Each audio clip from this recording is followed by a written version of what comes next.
thank you all for coming today, and thank you for having me here.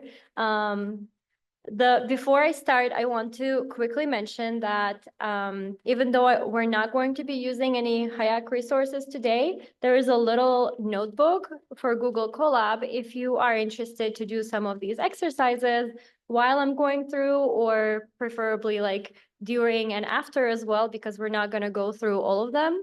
But if you want to, I encourage you to download some of these materials. Specifically, there's a few data sets that are going to take some time to download. As you know, today's talk is going to focus mostly on Python for data science. Downloading a data set is, one of the bottlenecks. It can take quite a long time to do that.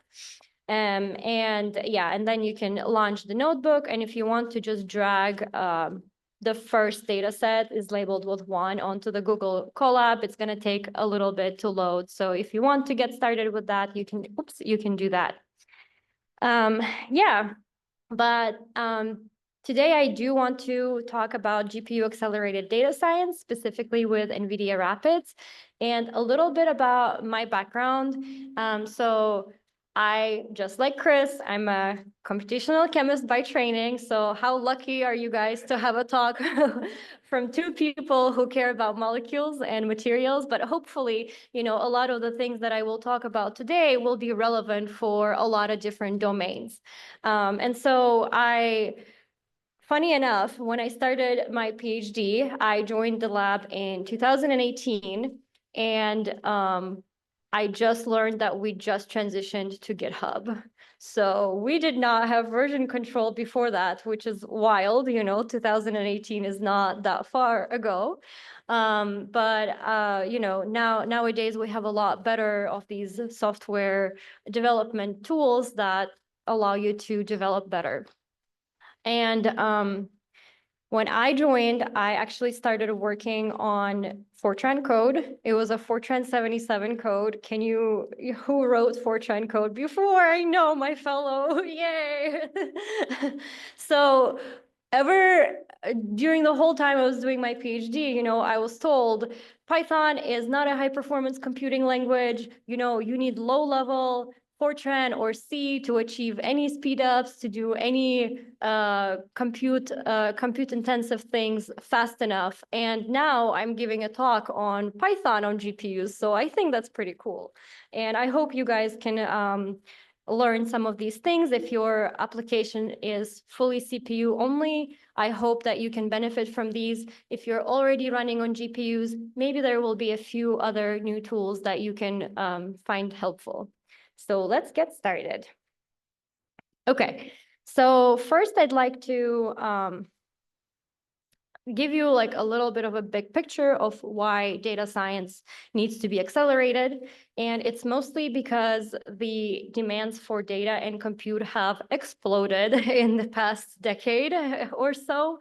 And we can start with just simply talking about some of the everyday use cases like the recommender systems. If you're, late at night watching Netflix, I'm sure you have been recommended some of the things, based on the previous things you've watched, you've liked, right? And so a lot of the data is contained in a tabular database format.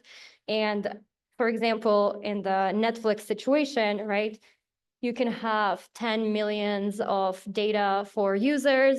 For each user, you can have like hundreds of thousands of data. If you liked something, if you didn't like something, right? And if you cross-product that's going to result in like trillions of data. And so you need to somehow be able to process that. And CPUs are just not going to cut it anymore. And rest assured, I think data is expected to explode even more. Some other use cases are, our favorite large language models that are now becoming super popular, right? So initially we had some 7 billion parameter models, for example. Now we're going to like 70 billion parameter models now, right? And then even more, these models are expected to grow even more. I know that there are plans to train models that are like 700 billion parameters, right? So need for compute is very important.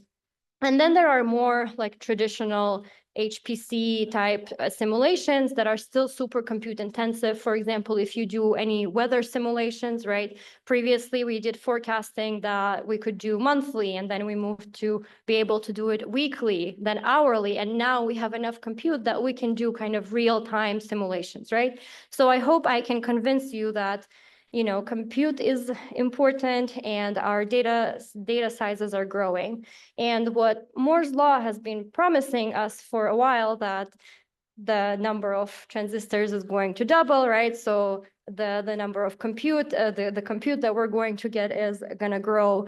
But now it's shifted to our accelerated computing, right? And so for the past 10 years, consistently accelerated computing have been showing 1000x performance. And I hope that this is going to continue. I'm curious to see what's going to happen with the next hardware shift, but so far we are in the era of accelerated computing, and I think it's pretty cool. And so to kind of give you an impression of what a day in the life of a data scientist looks like, this is a joke slide. Please don't take it personally. But if you're running a lot of your workflows on a CPU, for example, you're going to download your data set. If it's super large, you can, go ahead, download it overnight, go to sleep, wake up, and then you can actually start your ETL workflow, right? If you need to extract something, transform, load your data, you can get that started. And then you can go take a very long coffee break. Don't come back for several hours, because if you're using, things like pandas, for example, to load your really large data set, it's going to take hours. And then you'll come back and maybe you'll notice, oh my goodness, I forgot to add something. And then you have to restart that process. And then you can continue grabbing more coffee, or if you need to calm down, you can switch to decaf and so on. But basically, this is to show that, whenever we're doing development, it's going to be an iterative workflow, right? So you need to be able to debug, and you don't want things to be taking a very long time. And so what we want to do here is to speed up this iterative process for you so that you're not spending a long time waiting for things to load and things to happen. Now, unfortunately, the dataset download process is not going to be sped up with GPU computing anytime soon. So you can do that overnight.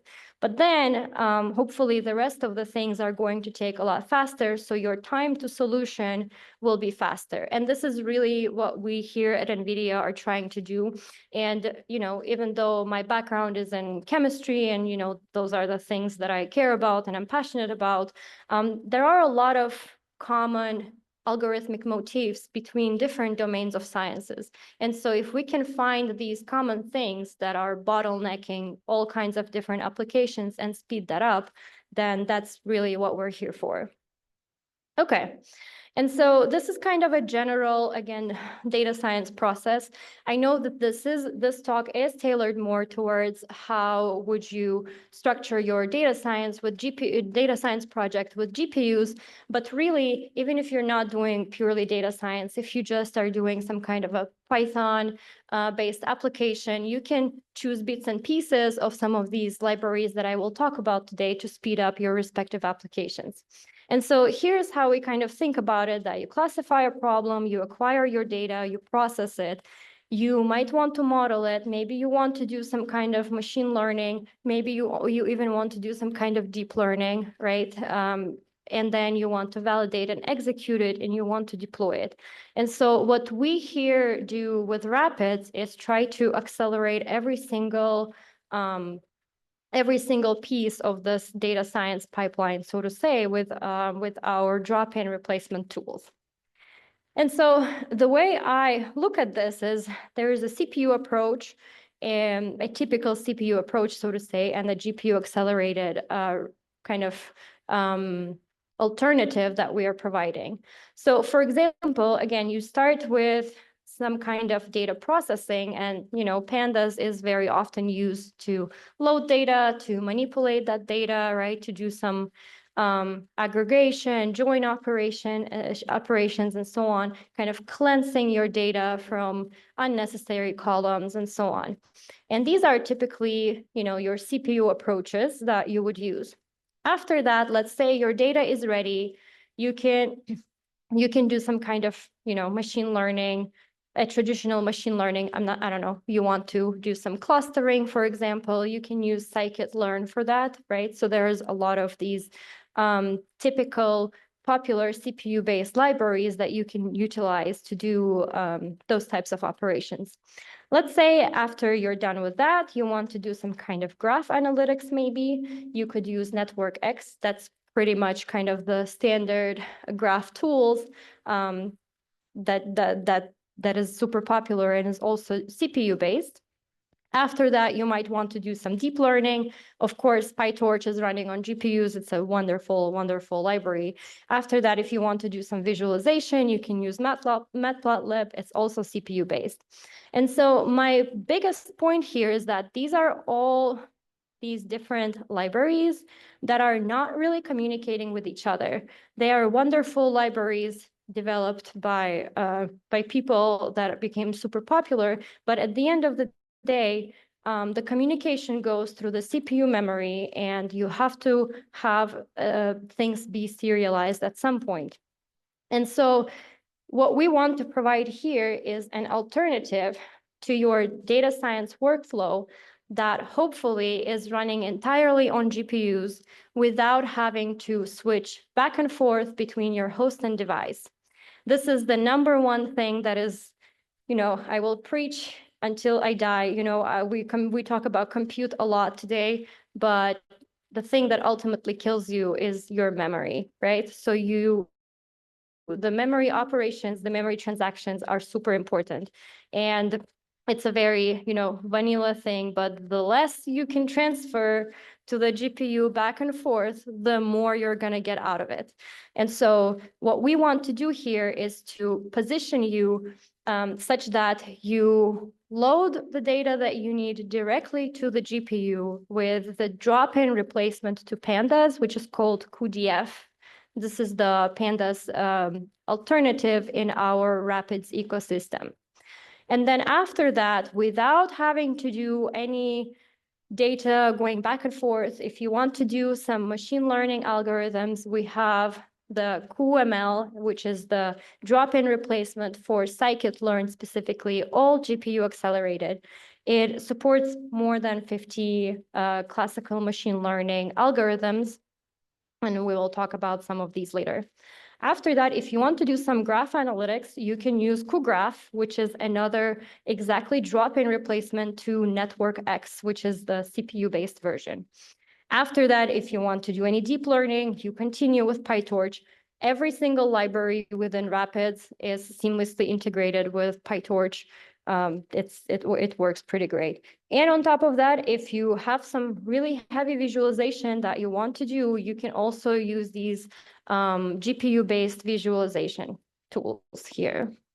And the key point here is that everything here is communicated is sitting all on the GPU in a specific format called Apache Arrow. I will mention this format in a second. It ends up being pretty important for GPUs. But the point here is everything is sitting on the GPU. You have no memory transfers back and forth. And so, as I mentioned, these are kind of all of these drop-in replacements that we have in the Rapids pipeline that are all GPU accelerated. I'm not going to be talking about all of them today. We will look at a few of those, but I'm going to leave some of these documentation at the end of the slides. So if you care, I don't know, about signal processing, you might want to check out cuSignal. If you care about cuGraph, for example, graph analytics, you might want to check out cuGraph. And the GitHub is open source, and there's a lot of these examples already available for each of these tools. And so let's talk about how Rapids works. So if you have a traditional model, how does the processing really happen? Like in the beginning, you will always almost certainly always load your data into the CPU. And once the data needs to be loaded to the GPU, it has to be copied from the CPU to GPU memory. It's going to go through a bottleneck of a PCIe bus, right? So that's kind of the biggest bottleneck that we want to avoid. Another thing that might happen if you have another application that is, for example, waiting on the answer that's going to come from application A that is sitting on the GPU, right? But your application B is sitting on the CPU. Now you have to wait for that application A to finish, to give you out the result and then transfer that back to the CPU. This results in a lot of redundant movement, and that's exactly what we want to get rid of. Now, what the RAPIDS model does is eliminates this bottleneck by being able to load data directly into the GPU memory from the start. And this happens thanks to the libraries like cuDF, cuIO, and cuFile. So we can read, process, and analyze data directly on the GPU. And we can perform multiple application steps like preprocessing, machine learning, graph analytics, all without having to go through the expensive PCIe bus to send things back to the CPU. And of course, sometimes this is not possible, and we will see how, we will see how we can handle those types of situations. So the key message here that I want to show with this Apache Arrow slide is that, again, I mentioned memory is everything on the GPU. This is super, super important. And this is exactly, this Apache Arrow memory layout is what RAPIDS is built on. And it is exactly what makes the GPU acceleration seamless, fast, and scalable. And so if I pause for a second and talk about this traditional data layout, because this is how your data is stored in memory, for example, on a CPU memory row-wise, right? So let's say you have your session ID in blue, right? Your timestamp in green and your source ID in red. And you want to access all the data that corresponds to the session ID in blue, for example. Remember how, even though, using Python, you're not maybe specifying how many threads are running on the GPU. GPUs are massively parallel hardware, right? So they're launching thousands of threads at the same time. And how the thread is launched on an NVIDIA GPU is always in a multiple of 32. And so if you are accessing data in blue, but you're launching 32 threads at the same time, and those threads are sitting sequentially in memory, but you're only wanting to get the blue things, you're wasting the rest of the threads that are trying to, that they're not doing any work because you haven't requested the green or the red. And so what Apache Arrow memory layout does is to convert it into this column-wise layout, which means when you're accessing a single column, you're kind of getting the rest of the data that is all located in that column essentially for free. Not entirely for free because there are multiple memory transactions that are happening, but much, much faster, and you're not wasting your threads, doing nothing basically. So everything is built on this Apache Arrow.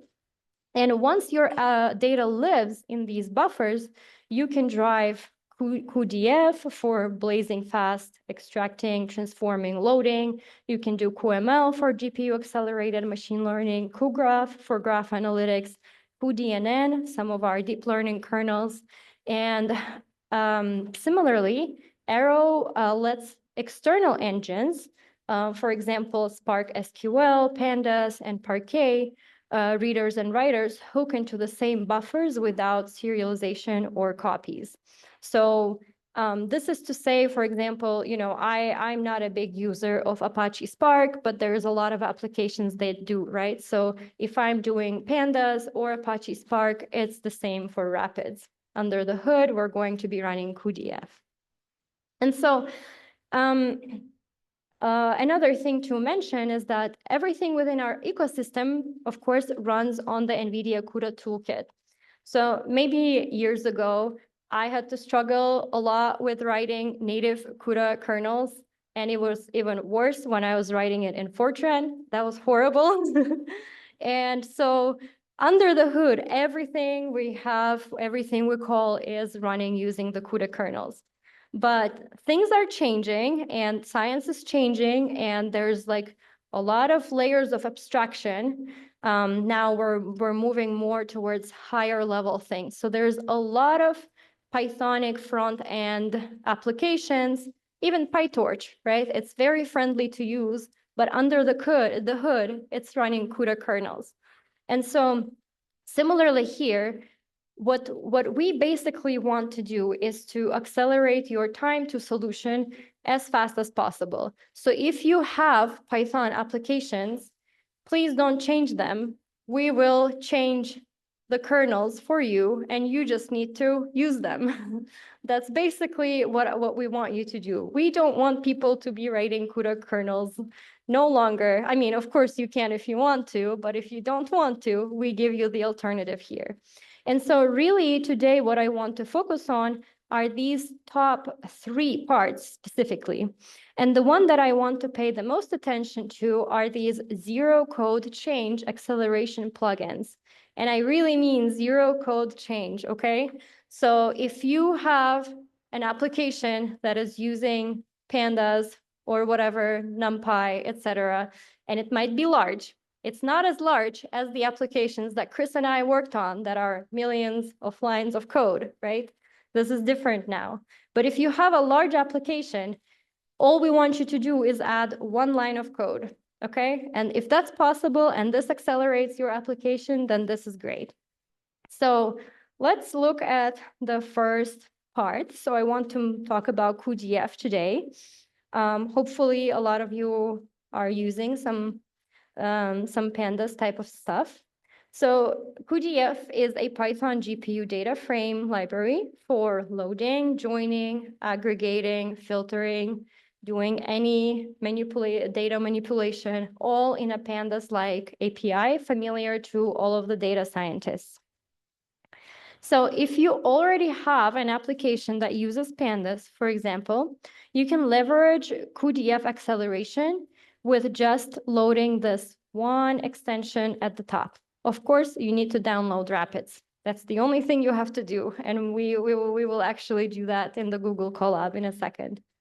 But once you have that, if you say load extension cuDF pandas, you don't even have to modify your import pandas anymore, because your pandas is going to know that it's actually using cuDF. So under the hood, this is going to be running cuDF on GPUs.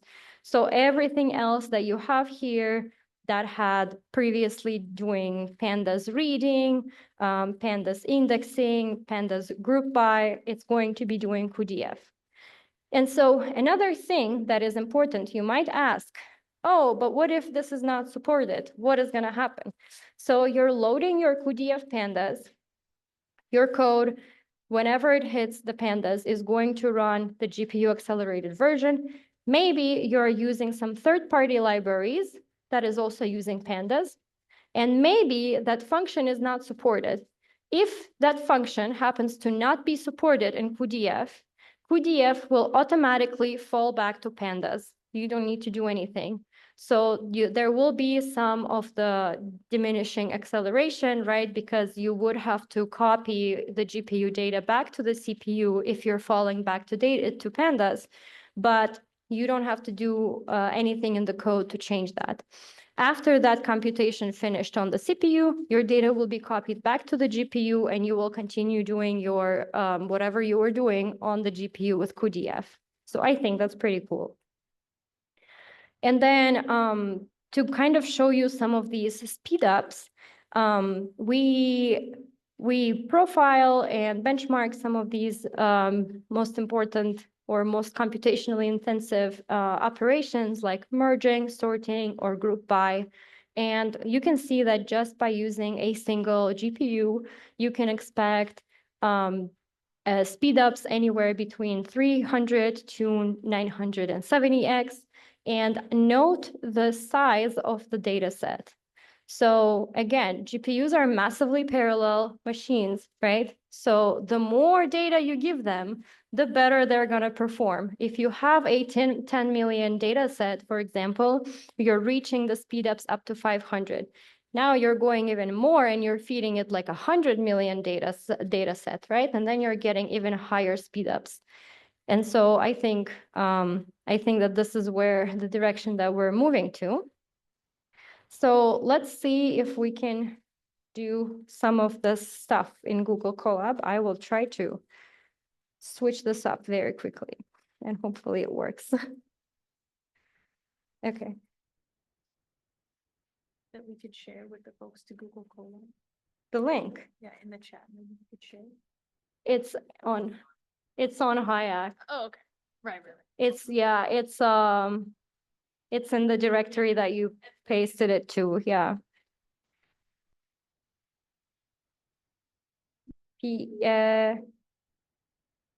Yes. Can you paste it in the chat? Thank you. Okay. Let me see if I can do this. Okay. Oh, no.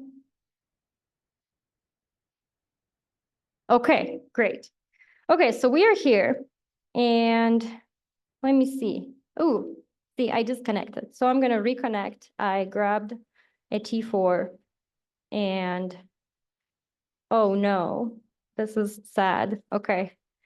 Maybe, maybe if you guys already, okay, I think I need to unfortunately reload my data, which is gonna take a while. Hopefully some of you have already downloaded your data. Let me see. Okay. Okay. Do you see this on the bottom left right here?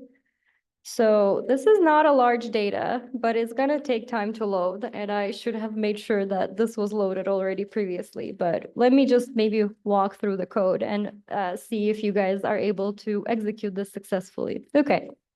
So this is a friendly way to install Rapids. So you can just git clone and use this pip install. Okay, you're going to have all of the packages, dependencies that you need.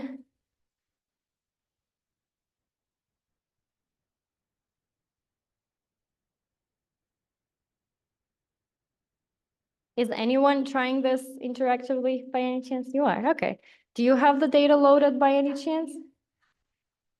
Oh, wow, okay. Well, how about how about I ask you for some of the timings that you got? So for example, over here, instead of loading the extension because we don't have a pandas native code at the moment, all I'm doing is I'm importing CUDA.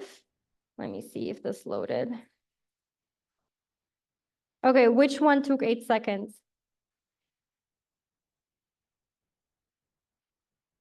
I guess we care about how long it's going to take us to read this data. Yeah. I think it's gonna be difficult to like, yeah, so, because it's okay. I think we have a little bit of time. 2 seconds to load QDF data.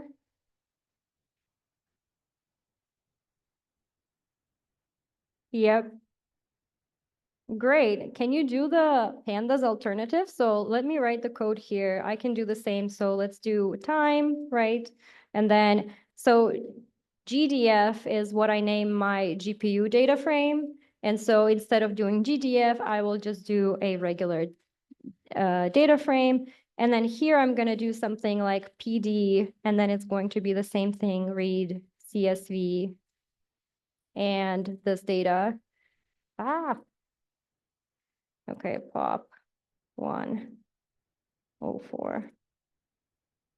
Okay, so this is the exact same thing, right? So you're pretty much not changing anything except from pandas to QDF.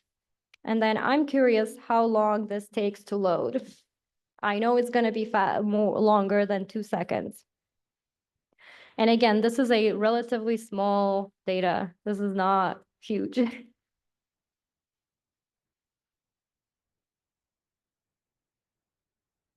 Yeah. Yeah, and so while my data is still loading, maybe we can talk a little bit about the grouping and sorting.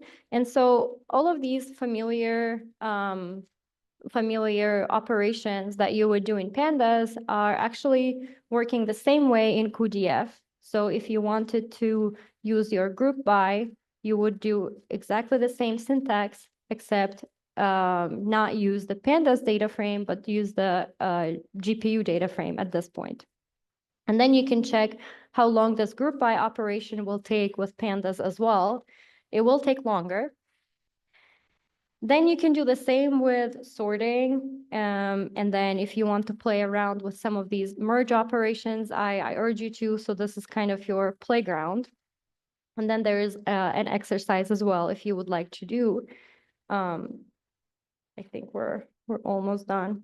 I'll come back to this. Okay. Let me go back to the presentation. And whenever you have your time, you can tell me. Nice. Okay. So from 54 seconds versus 2 seconds, that's around what? 20. Yeah. So yeah, so that's pretty good. And we are on a T4, cute little T4 Google Colab GPU, right? So when you're getting actually on the Hayek, hopefully this is going to be a lot faster. And also you can process more bigger data sets. Let me, 6 generations old. yeah, it's pretty old. Yeah, and it has a 16 gigabyte memory, so pretty small. Right. Okay, let me go back here. Share. Yes? Okay, wonderful. Okay. And again, we also have the same kind of drop-in replacement if you're not using pandas, but if you're used to working with Apache Spark workflows, same single line drop-in replacement. If you're, for example, doing some SQL queries, you can modify this Spark SQL to be using Spark plugins. And then this is going to be running on GPUs as well. And then here we are showcasing a 5.5 speed up. So this is all supported, still running natively cuDF under the hood. And then we also have an accelerated Dask. Now that we've talked about GPU accelerated pandas and Spark, so let me mention about how you would run these on distributed platform, right? So Dask is a powerful parallel computing framework in Python. And so if you want to run things on multiple cores or multiple CPU nodes, you can use Dask. And so we have this direct replacement to be now running not only on multiple CPU nodes, but you can be running on multiple GPUs. And so this is the Dask CUDA version. The really cool thing about here is that you have configurable backend and GPU aware workers. So what does that mean? You just need to set your data frame backend or whatever GPU accelerated backend to what you're doing, cuDF, cuML, whatever. Once you have configured your backend, Dask is going to know, okay, we can GPU accelerate this. So now I'm going to use multiple GPUs instead of multiple CPU nodes. And then if you so happen to run out of GPU memory, it's going to be doing automatic memory spilling. Now, in general, this is bad, right? We don't want memory to spill out of the GPUs. This is no good. But the good part is if you have a lot of different calculations to do, you don't want your application to just quit because you ran out of memory. You want it to continue to run. And so what this automatic memory spilling means is if you run out of the GPU memory, your data will be migrated to the CPU, and then if even more necessary to disk, hopefully not, but your application is going to keep running. And so I think that's really nice. And of course, we also have the optimized memory management that's running under the hood. Now, we covered some of the QDF, and now I want to zoom out and talk a little bit more about numerical computing more broadly in the Python ecosystem. So again, you might not be doing data science, but you might be doing most certainly something related to NumPy. I mean, NumPy is arguably one of the most popular, right, math libraries, and it's a foundational library in Python. It's been around for decades. It's extremely well optimized for CPUs if you're doing some array operations, matrix multiplications, all kinds of different math operations. NumPy provides the ND array structure, which is pretty much present in all of the scientific computing in Python, from linear algebra to fast Fourier transforms. It's fast, but it's fundamentally on the CPU. So on the right-hand side, we have CuPy, which is actually officially not part of the Rapids suite, but it is developed by us, and it is natural complement to it because, you know, I know very little people who do just data management, you know, in pandas. Once you did this, you actually want to do some kind of calculations. And once the time comes to do those calculations, you usually want to, you know, do some matrix operations or other things. And so CuPy is the native thing to do for that. And so it's essentially NumPy for GPUs. It replicates the NumPy API almost one-to-one. So you can often port NumPy code to CuPy, again, just by changing the import. But now all the operations are running on the GPU using CUDA. And the core data structure that we have here is the CuPy ND array, which lives in the GPU memory. And why this ends up mattering, because if you're doing any vectorized math operations or like matrix operations, this is going to give you a lot more speedups using the NVIDIA's libraries that are running under the hood that are CUDA based, right? So if you have heard of cuBLAS for the matrix multiplication, that is exactly what is being used under the hood. If you have heard of CUFT, which is the CUDA fast Fourier transforms, that is exactly what is used under the hood, but with a Pythonic front end. So you don't have to write any C code at all. And so if I really showcase how this works, so this is very simple, but very powerful. So if previously you would do something like import NumPy as NP, now all you do is import CuPy as CP, and you then do Control F, and then you do replace everything that is NP dot with CP dot, and then this should work really nicely. Now, just by changing this, you see that you can obtain 52x speedup. So now I want to show a few of these operations. They are also on Google Colab, and we will discuss them in a second. So I know that this is a very naive example. This is just a plain matrix multiplication, right? And so what happens here is I'm creating a random matrix of 64 by 64, populating it with -1s and 1s. The data type that I'm using is float 32. And I created these arrays entirely on the CPU. And then I did this matrix multiplication also on the CPU. This took, what, 7 microseconds? That is fast, right? And then let's see what happens when we go to CuPy. If I run this exact same operation on the GPU with CuPy, everything I've been telling you is that it's supposed to be blazing fast, but it is slower. And if you don't take anything from this presentation, take this, okay? GPUs are massively parallel. So 64 by 64 matrices are not gonna cut it. Not only is it going to probably perform the same, it will likely perform slower, which is exactly what's happening.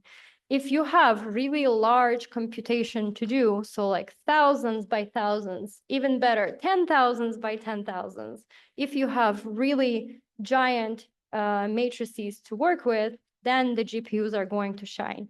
And so this is exactly why, you know, it's performing slower. Let me switch back to my Google Colab. Let's see, share. All right, so my data loaded. I can just try to see if I execute. Okay, NVIDIA SMI T4. Okay, so we did our import. I don't want to waste a minute waiting for the data to load, but I think you need to see. Oh, actually, you know, this is gonna take some time to unzip. Okay, let me go to CuPy very quickly.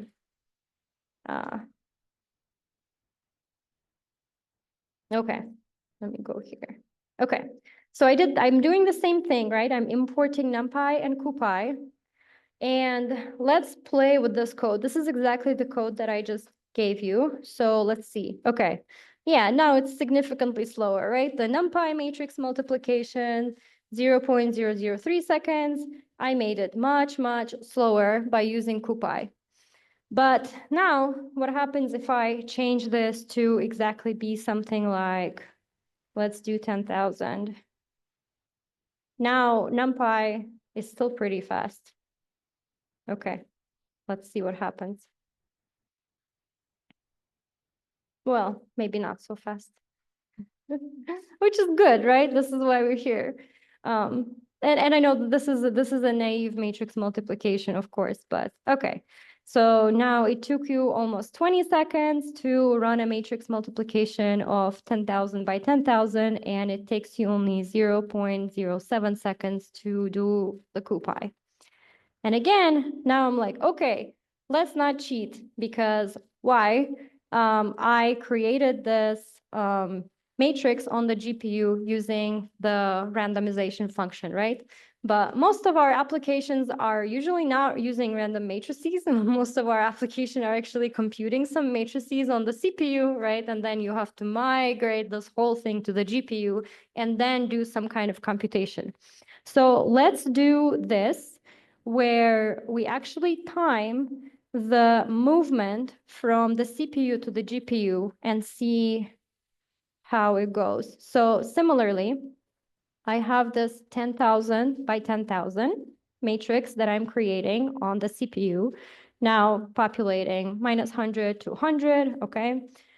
Doing the same matrix multiplication, but now instead of creating this randomized matrix on the GPU like I did previously, I'm copying from the CPU to the GPU, right? So this is what these lines of code are telling you. A GPU and B GPU is actually copying these matrices from the CPU to GPU, performing the matrix multiplication, and then still copying the result back to the CPU. So this contains all of the copying, all of the horrible things that I told you not to do, right? To move your data from CPU to GPU.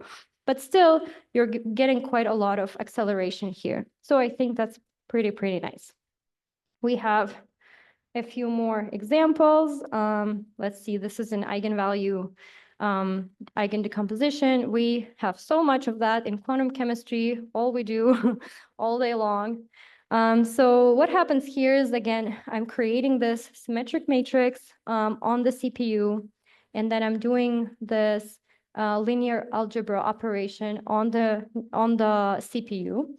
Similarly, I'm not cheating. I'm moving the data from the CPU to the GPU, doing the same operation, and then moving back the data to the CPU. And then you can still see it's 32.8 seconds to do NumPy and about 1.8 seconds to do CuPy. And again, the bigger your data, the better it is for the GPUs. That's all I want you to remember. Okay, let me go back to the slides. Okay, let's see. Yeah, so in this slide, I do want to talk a little bit about the critical consideration of the data movement. So like I said, if it is possible to create the data on GPU and process it on GPU, it's fantastic. Very often it's not possible.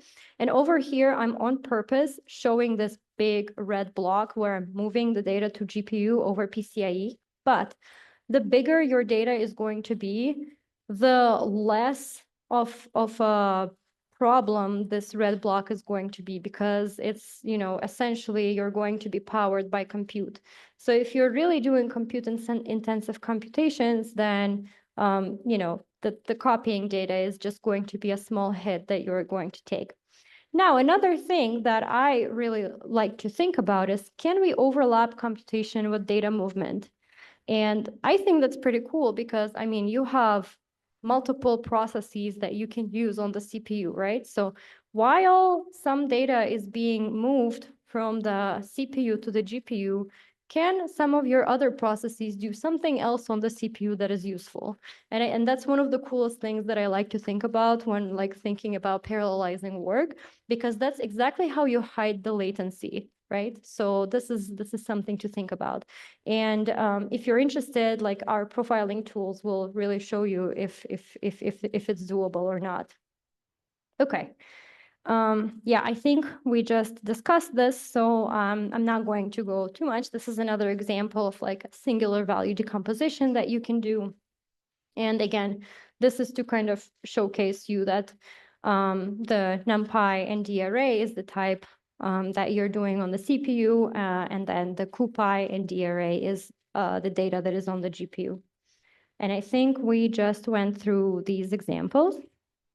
So QML and QGraph are kind of the other thing that I want to mention. We have a little bit of time left here. So now that we've seen how, yeah, basically Rapids can speed up some tabular and array operations, what if you want to do some more of the advanced analytics, like something like machine learning or graph algorithms?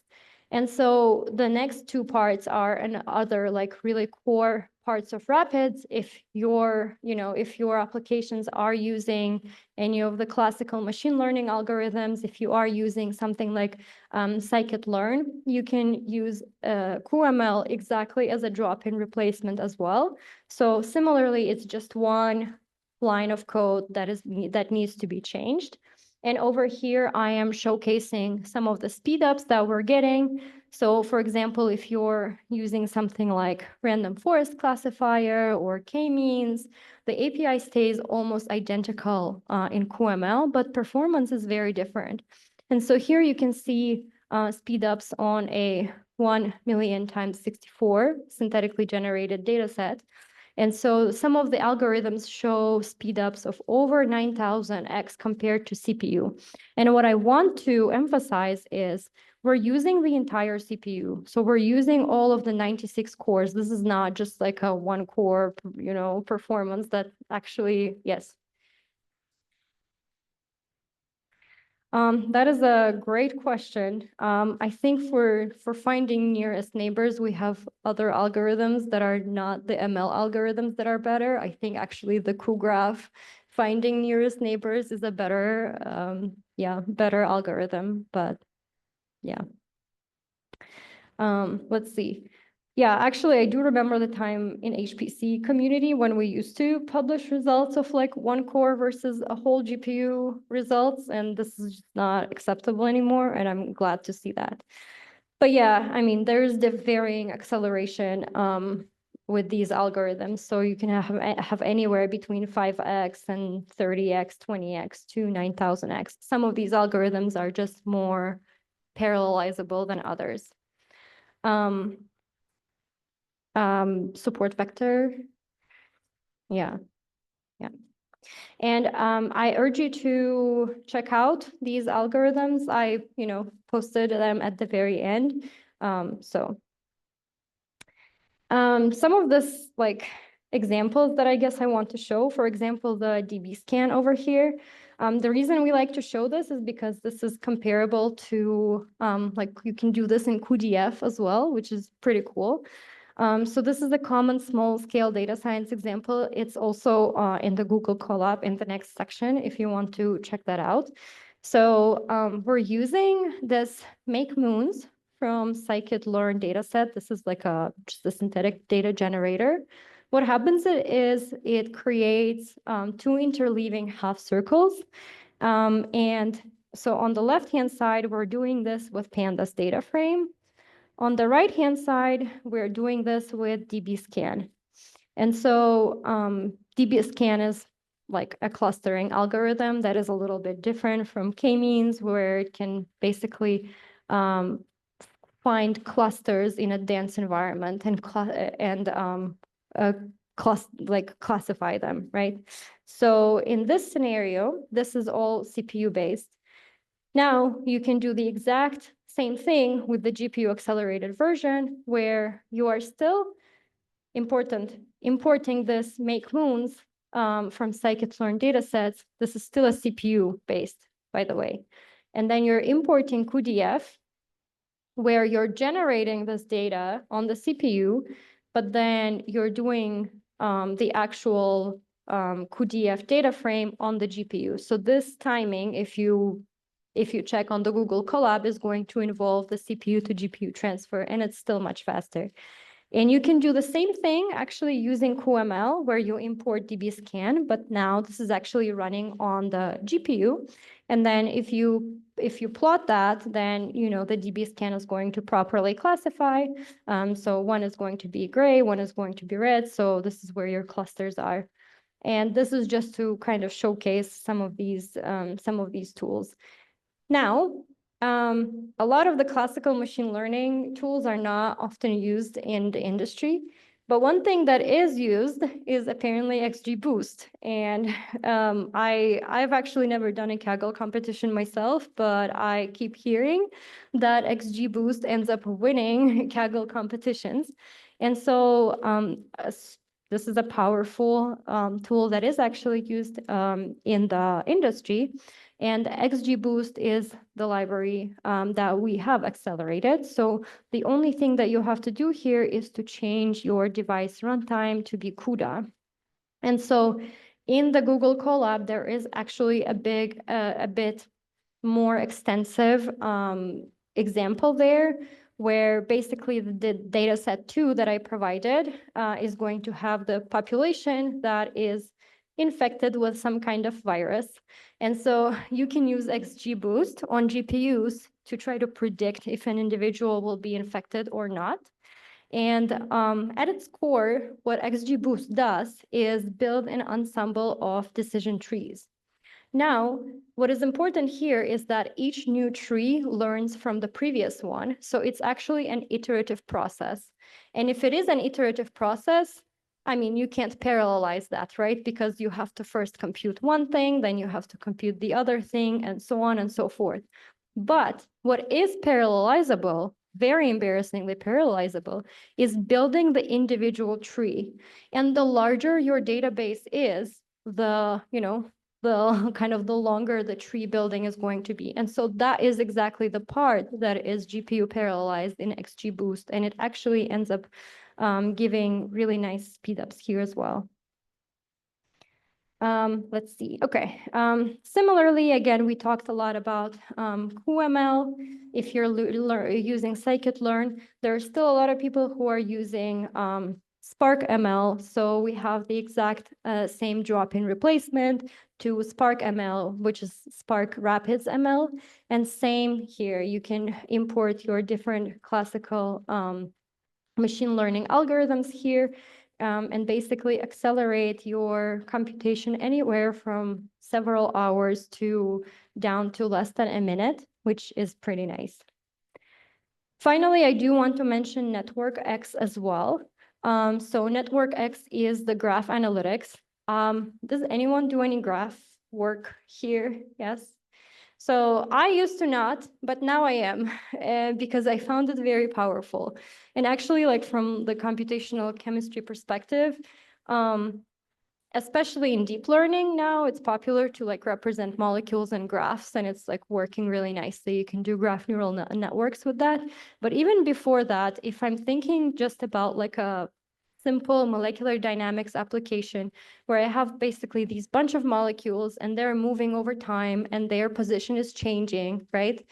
You can apparently actually convert that movement to graph. And once you convert them to graphs, so for example, you have something at time 0, and then you have something at time 1, and then these graph operations on GPUs are super fast. You can find the shortest distance, the nearest neighbor type. Very popular is like a cell list computation. You want to know which neighbors are next to you. So you can do a lot of these with graphs.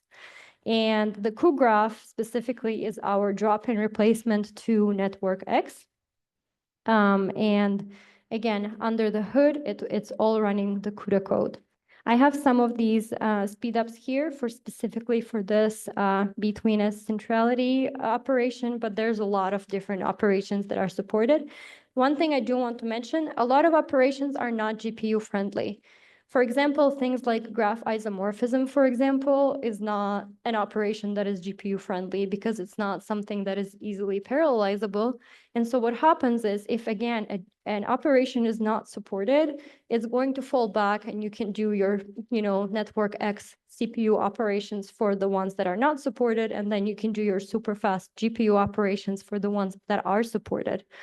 And one thing I did find is that combining some of the powerful tools like CUDA that I talked about before with these graph operations can be really, really helpful, because instead of doing, for example, all of the graph operations, you can do some data processing beforehand, reduce the number of the graph operations that you need to do, and then you can do your expensive like graph isomorphism, for example. So that's just something to think about. Okay, so basically, if I summarize some of the stuff that we talked about today, I'm specifically talking about, again, the traditional data science applications where you're doing some kind of data preparation, model training, visualization, and, these are the typical CPU-based workflows that we had. And now, hopefully, I have convinced you a little bit that, it's possible to change to the GPU accelerated versions. And even if you are not using all of these tools, if you have any Python-based applications, you can try to kind of mix and match some of these libraries. One thing that I do want to make sure that everyone keeps in mind, I talk a lot with people who do like NumPy, and then they try CuPy, for example, and then they don't see the speedups, right? While it is an exact drop-in replacement, you do need to think about the sizes of your data, and sometimes you do need to modify something a little bit. Sometimes instead of doing two different operations, you might want to fuse them and then do one big operation, and that's how you're going to really get the GPU acceleration. And so very often we are here to exactly spot that. I may not know exactly the domains, the scientific domains that you're working on, but I know how to read code. And if we find any opportunity for parallelization, so that you can get to your solution faster, this is exactly our goal here. And hopefully some of these tools that I talked about will be useful for you. If you want to get started, here is the documentation link. So of course, I'm going to share the slides. So, Kristen, hopefully Chris can send these out. And the GitHub page for Rapids is entirely open, and it has a lot of examples to actually a lot more of the libraries that than what I talked about today. And finally, if you want to work on something hardcore, come do a hackathon with us, okay? So I'm just posting some of these upcoming events. You can go to this website to check it out. And basically what this does is gather yourself, or like if you're working on a team with other, PhD students, or does not matter. You gather a team, you want to come and sit for like 3 days, hardcore work on your applications. You're going to get some NVIDIA mentors who can help you with your application, and then hopefully it will be faster and better by the time you leave. Yeah. And if you have any questions, please email me, and then I also put the survey. I don't know if I channeled Chris enough, but hopefully you could hear me in the back. Yeah, thank you.